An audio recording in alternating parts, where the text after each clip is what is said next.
वहां चले जाते, पर अगर कोई अंदर का घर है, अंदर की गुफा है, तो वहां पर वे प्रकाशित होते नहीं हैं। जबकि प्रभु आपके केवल ज्ञान का प्रकाश तो जो व्यक्ति जहां पर भी लेना चाहे वो ले सकता है, वहां पर एक समान उसका प्रकाश पड़ता है।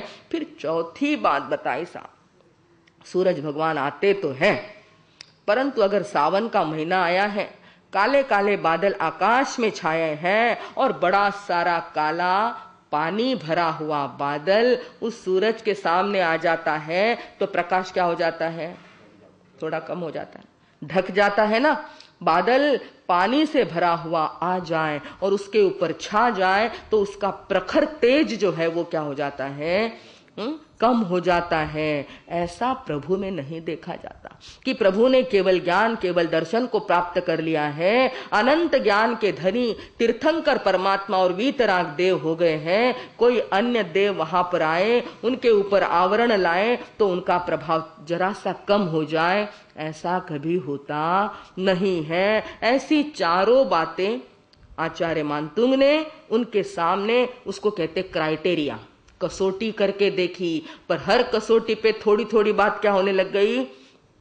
कम कम आने लग गई। तब उन्होंने सोचा कि प्रभु मैंने आपको सूर्य की उपमा दी थी, परंतु सॉरी, मुझे जरा माफ करना, क्योंकि आपकी महिमा तो सूर्यातिशायी महिमा से मुनिंद्र लोके, सूर्य से भी अतिशय महिमा आपकी है। ऐसा उस चौथे लाइन के अंदर आता है। तो भाई और बहनों, कितना सुंदर समझाया। एक तरफ उन्होंने बताया कि सूर्य की उपमा में देने जाता हूं, जबकि अपन लोगस से फेरते हैं तब क्या आता है? सूर्य की उपमा में बताइए जरा जल्दी से, लोगस से फेरने वाले सभी बैठे हैं यहाँ पे, सबको लोगस से तो आता ही है। उसके अंदर सूर्य की उपमा देकर कहा बताया है? कौन बताए? बताए, सूर्य का दूसरा नाम आया उसका अंदर, बहुत सुंदर नाम है। हाँ, आइचेसु अह्यम, आदित्य। आदित्य नाम मालूम है ना? तो आदित्य शब्द किसके लिए आया है? सूरज के लिए आया है। आदित्य बताया है कि आइचेसु अह्यम, अह्यम यानी अधिकम। याद रखना, लोगस से जब फेरोगे, अगर नहीं जाना हो तो अभी जान लो कि लोगस से फेरते हैं, उसमें एक तरफ तो कहते हैं चंदेसु निम्मलैरा, चंद्र से भी निर्मल आपका प्रकाश और आपकी शांति है। और दूसरी तरफ बताया आइचेसु अहियम, अहियम यानी अधिकम, आदित्य से भी अधिकम पयास यरा, प्रकाश करा। ये अपनी अर्धमागधी भाषा होती है, प्राकृत भाषा, उसमें थोड़ा सरल सरल बोला जाता है।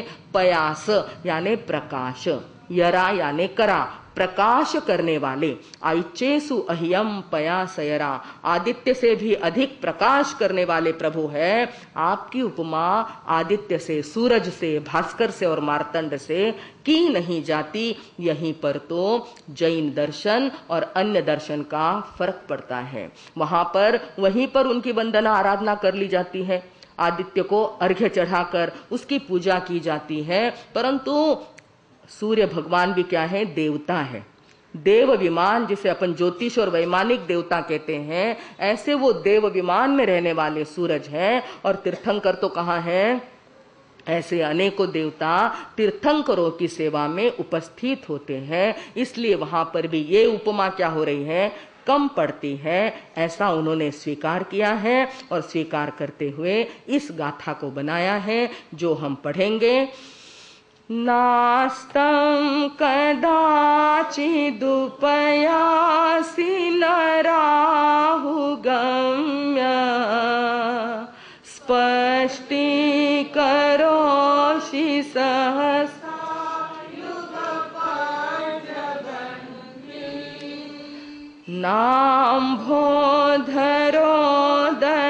नाम्भोधरोदरनिरुद्ध महाप्रभाव सूर्यातिशायी महिमासि मुनीन्द्रलोके, सूर्यातिशायी महिमासि मुनीन्द्रलोके। इसी का मराठी अनुवाद पढ़ेंगे और ज्यादा स्पष्ट समझ में आएगा। वहां पर लिखा है, पहले मैं बोलती बाद में आप बोले। अस्तास जासी न कदापि न राहु आड़,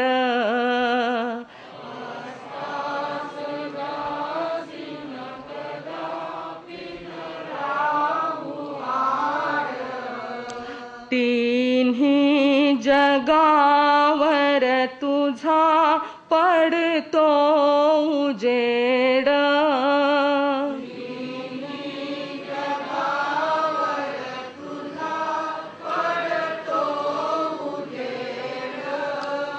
ते मेघ झाकती मुळी न तुझा प्रभाव,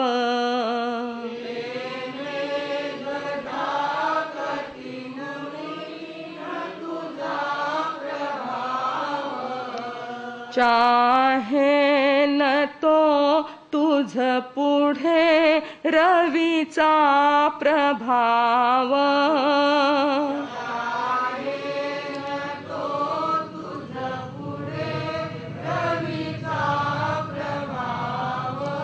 चाहे न तो तुझ पुढे रवीचा प्रभाव.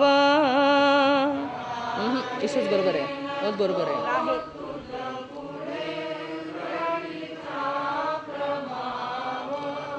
मतलब रवि का प्रभाव, सूर्य का प्रभाव भी आपके आगे नहीं हो सकता.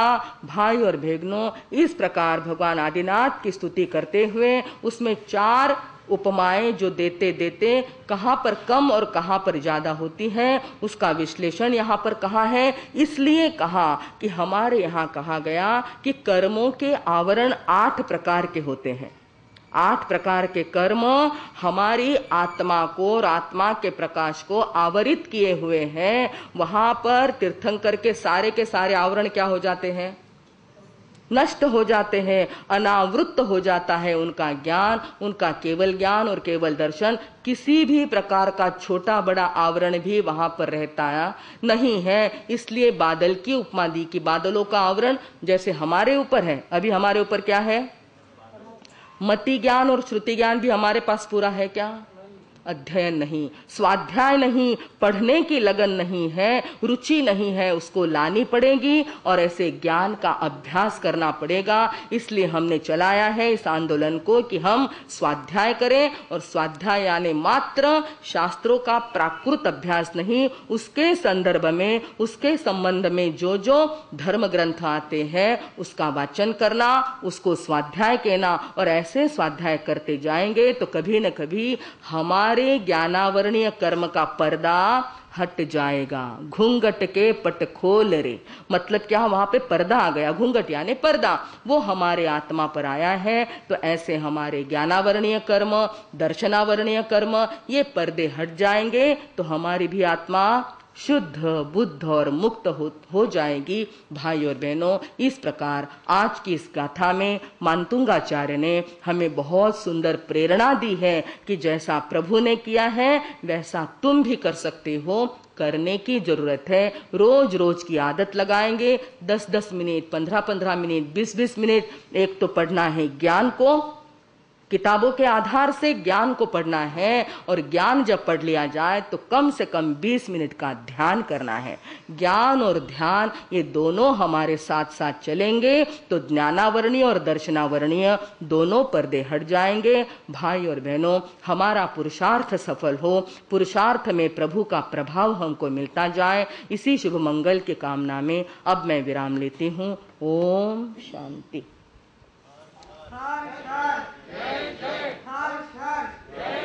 आज महासती जी आपको बड़ी सुंदर एक कथा बताने वाले हैं, इसलिए हमने थोड़ा जल्दी निपट लिया है. मात्र आपको गाथा परोस दी है.